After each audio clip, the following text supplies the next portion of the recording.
Be glad if you're not the first one born in your family, if you happen to be in the Bible. The younger one seems to always win out. Jacob gets the blessing from Esau. Joseph's got two sons, Manasseh and Ephraim. Ephraim is the older and comes to get the blessing, and Jacob crosses his hands and gives the blessing to the younger one. And it happens over and over. Now, the daddy's getting ready to die. And the kids, they should have hidden, because what he tells them is not what you want to hear from your daddy on his deathbed. Now, this is from the priest source, the priestly source, and it's there's no story to it. It's just data, one thing after another, without any kind of a story to it. It's just kind of like, chapter 1 of Genesis. Let there be the sun, let there be the moon. No story, just bam, there it is, bam, there it is. And that's what this is.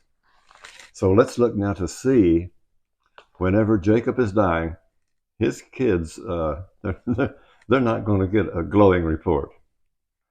We're in chapter 49, which is the next to the last one in Genesis. So we'll start with verse 1. Jacob, that's the daddy. Jacob called his sons and said, "Gather around that I may tell you what is to happen to you in the days to come." So it's like he's a fortune teller. He's going to tell them what's going to happen in the days to come. Verse 2, "Assemble and listen, sons of Jacob."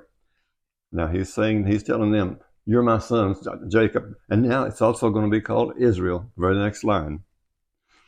"Listen to Israel, your father." So that second verse says, "Assemble and listen, sons of Jacob. Listen to Israel, your father." Same guy, Israel and Jacob.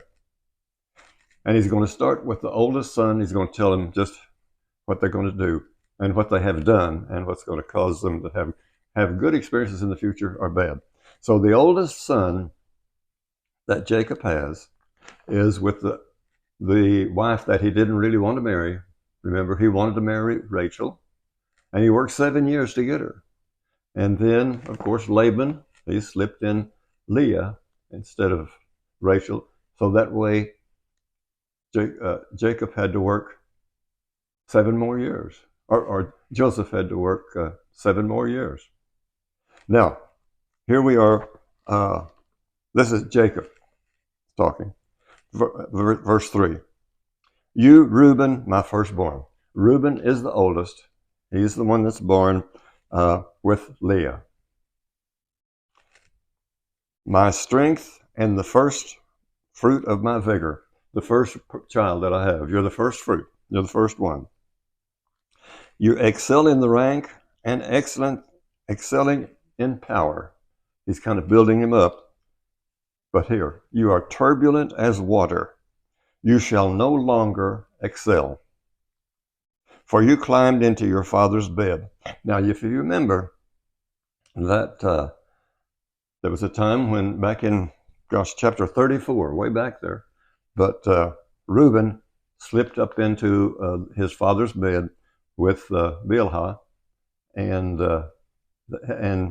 they had relations together. And so Jacob has not forgotten this. "Turbulent as water, you shall no longer excel. For you climbed into your father's bed and defiled my couch to my sorrow." Now this is a daddy that's passing on, and he's telling his children, "I'm just not real pleased with you." Verse 5, "Simeon and Levi," those are the next two brothers.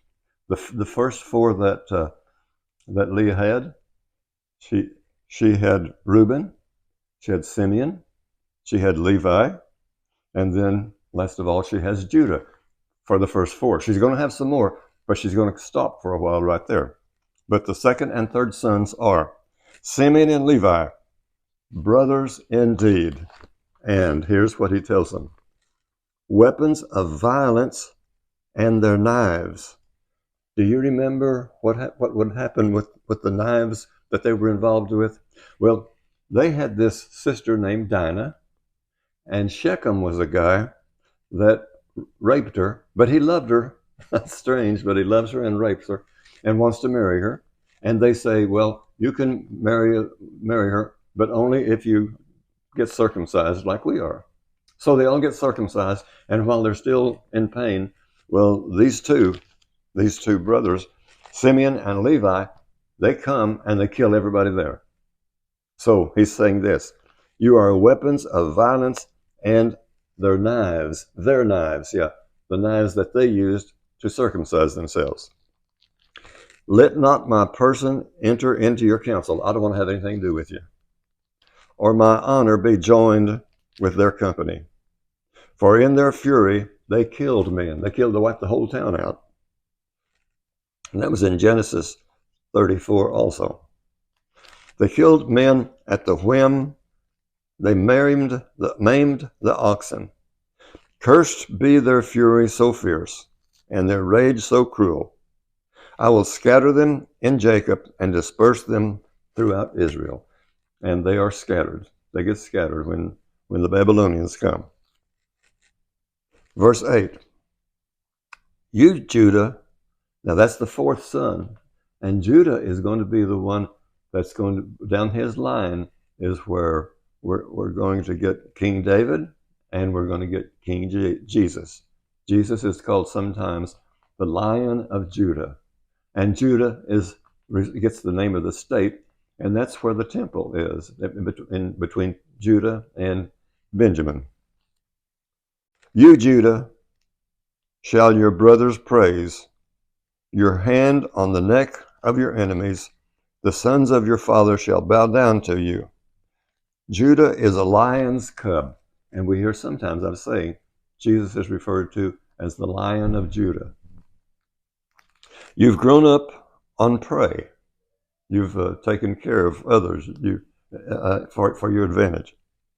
He crouches and lies like a lion, and like a lioness, who would dare rouse him? Nobody better mess with him. Verse 10. The scepter shall never depart from Judah. Judah is supposed to always be somebody, his descendant, on the throne, which doesn't happen because later on the throne is going to be destroyed with the whole temple and the whole town. Or the mace between his feet. Mace is a blunt weapon that you use to hit people with. Until tribute comes to him and he receives the people's obedience. Everybody is supposed to be obedient to him. He is Judah, and Judah is going to have his descendant Jesus, and everybody should be obedient to him. Verse 11. He tethers his donkey to the vine, his donkey's foal to the choicest stem. In wine he washes his garments. This is saying that he's just royal. If this is a royal person, he's going to wash his clothes in wine. The robe of his blood and grapes. And they're just saying grapes is royalty and wine is royalty. And he's going to be, from him is going to come the royalty and Jesus. Verse 12. His eyes are darker than wine, and his teeth are whiter than milk. So he's just the perfect person. Now, we're going to get, after Leah had those four children, now she's going to give the servant to Zilpah. Rachel is going to give Zilpah to Jacob, because she's not been able to have a child. So Zilpah is going to have two children. And that's verse 13. Zebulun shall dwell by the seashore. He will be a haven for ships, and his flank shall rest on Sidon. Right now they're still giving, these kind of skipped the maidservant. They're getting all six of the sons of Leah. And this Zebulun is number 5. Verse 14, Issachar is a raw-boned donkey, crouching between the saddlebags. When he saw how good a settled life was, and how pleasant the land, He bent his shoulders to the burden and became a toiling serf. So now we've got all 6 of the children of Leah. Leah had 4, and then it came time for the maidservant to have 2. One maidservant, Bilhah, and then another maidservant, the other one, Silpah, she had 2. But instead of listing that way, it listed all 6 of them that Leah had. Now we're going to go back and get the ones from Bilhah, the maidservant of Rachel. And the first one is Dan. Dan shall achieve justice for his people. As one of the tribe of Israel, he's going to be one of the tribes. All of these other tribes also, all except Levi and Joseph.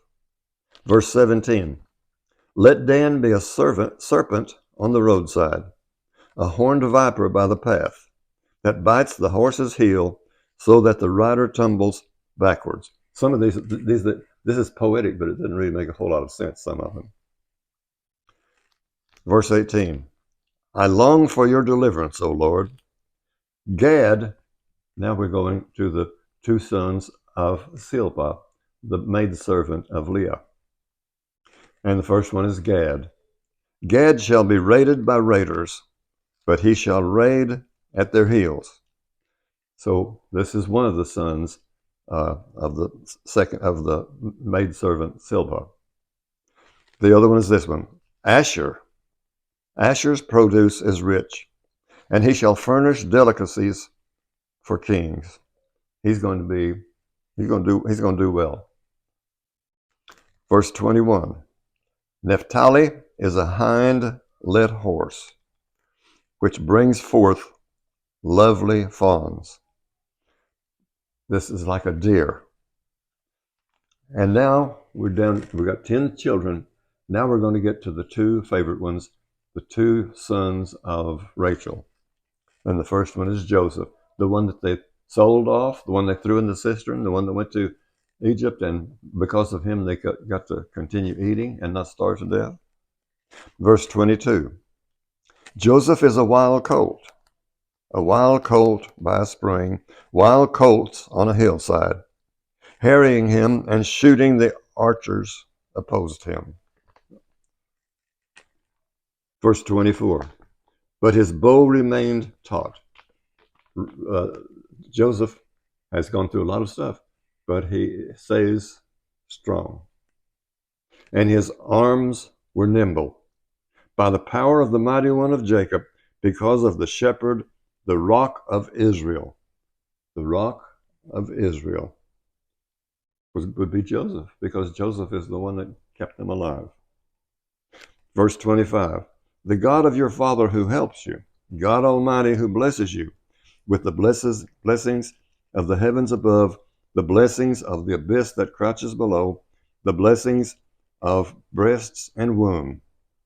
Joseph is to be blessed in every way, and he has been. He is the number 1 man, besides the Pharaoh, the number 1 man in all of Egypt. Verse 26, the blessings of the fresh grain and blossoms, the blessings of the everlasting mountains, the delights of the eternal hills, may they rest on the head of Joseph. Joseph is tops. As I read the Bible, just about everybody has some dark side to them. I have not found one in Joseph. On the brow of the prince among his brothers. He's the prince of all of those. Now, he's not the firstborn, is he? The firstborn was Reuben back there with Leah. He's actually number 11, but he's the one that's going to get the double portion. He's the one that's going to get the blessing from the Father. May they rest on the head of Joseph, on the brow of the prince among his brothers. And now the very last one, and these are the 2 that are the favorite, because this also is the son of Rachel. Benjamin is a ravenous wolf. Mornings he devours the prey, and evenings he distributes the spoils. Verse 28 now is going to be something different. It's going to be from what we call the editor. They put this in there just to go from one to another. Back there, all of this is the priest. It's just facts, fact, fact. But we're going to change from these facts of all about the sons to now something else. And here's what the author uses, or the redactor uses, to combine them. All these are the 12 tribes of Israel, and this is what their father said about them as he blessed them. To each he gave a suitable blessing. And now here's going to be the blessings that they get. Then he gave them this charge. Since I'm about to be gathered to my people, bury me with my ancestors in the cave that lies in the field of Ephron the Hittite. You remember maybe a long time ago we read about Jacob buying this land. Verse 30. The cave in the field of Machpelah, facing on Mamre, in the land of Canaan, the field that Abraham bought from Ephron the Hittite for a burial ground. There Abraham and his wife Sarah are buried, and so are Isaac and his wife Rebekah, and there too I buried Leah. The field and the cave in it that had been purchased from the Hittites. When Jacob had finished giving these instructions to his sons, he drew his feet into his bed, breathed his last, and was gathered to his people. So he's going to die in Egypt, but he's already got it made plans. They're going to save his body, embalm it, and save it and bring it back to Canaan to bury him in the promised land. So we're just about through with the family of Jacob. Now Jacob is gone, and his family are there in Egypt, and they have wonderful property in a place called Goshen, and they have cattle, and they're going to stay there and thrive until they pass on. Thank you for watching this, and God bless you. Peace be with you.